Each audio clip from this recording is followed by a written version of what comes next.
নির্বাচনী আবহে পশ্চিম বর্ধমানের অন্ডালের খান্দ্রা ফুটবল ময়দানে এদিন পরিণত হয় রাজনৈতিক শক্তি প্রদর্শনের মঞ্চে। রানীগঞ্জ কেন্দ্রীয় তৃণমূল প্রার্থী কালোবরণ মণ্ডলের সমর্থনে আয়োজিত সভায় উপস্থিত হয়ে রণংদেহী মেজাজে বিজেপির বিরুদ্ধে তীব্র আক্রমণ শানান মমতা বন্দ্যোপাধ্যায়। তিনি বলেন, বিজেপি বাংলা দখলের চেষ্টা করছে আর তিনি দিল্লি দখলের লক্ষ্য নিয়েছেন।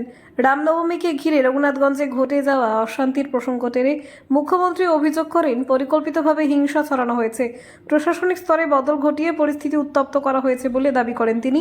পাশাপাশি নির্বাচন কমিশনের ভূমিকা নিয়ে প্রশ্ন তোলেন এবং বলেন, বিজেপি ও কমিশনের যোগসাজশে এই পরিস্থিতি তৈরি হয়েছে। তার এই মন্তব্যে রাজনৈতিক মহলে নতুন করে বিতর্ক শুরু হয়েছে।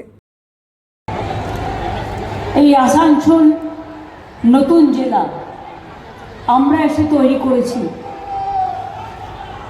পুলিশ কমিশনারেট আমরা এসে তৈরি করেছি,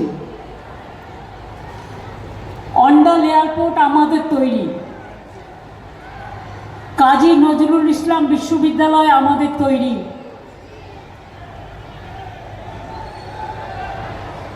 আপনারা জানেন medical college, multi super hospital থেকে শুরু করে আমাদের তৈরি অসংখ্য রাস্তা, ব্রিজ, স্কুল, কলেজ এগুলো আছে। নতুন করে আমি এসব কথা বলতে চাই না। আমি আপনাদের সকলকে মহাবীর জয়ন্তী, হনুমান জয়ন্তী, গুড ফ্রাইডে, ঈদ মোবারক, বাসন্তী পূজা হয়ে গেল তারও শুভকামনা জানাচ্ছি।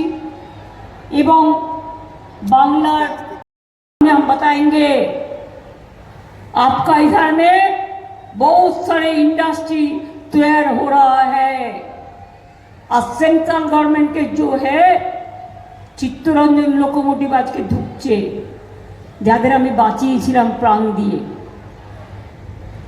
আমি দুঃখিত। ইসিএল বিসিসিএল কোনো মডার্নাইজেশন নেই।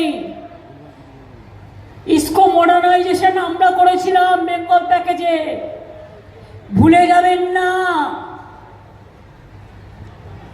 সবটাই যা দরকার, এয়ারপোর্ট থেকে শুরু করে, ইউনিভার্সিটি থেকে শুরু করে, মাল্টি সুপার হসপিটাল থেকে শুরু করে, মাদার চাইল্ড হাব থেকে শুরু করে, সেন্ট জেভিয়ার্স কলেজ থেকে শুরু করে, সবটাই কিন্তু মনে রাখবেন আমরা করেছি।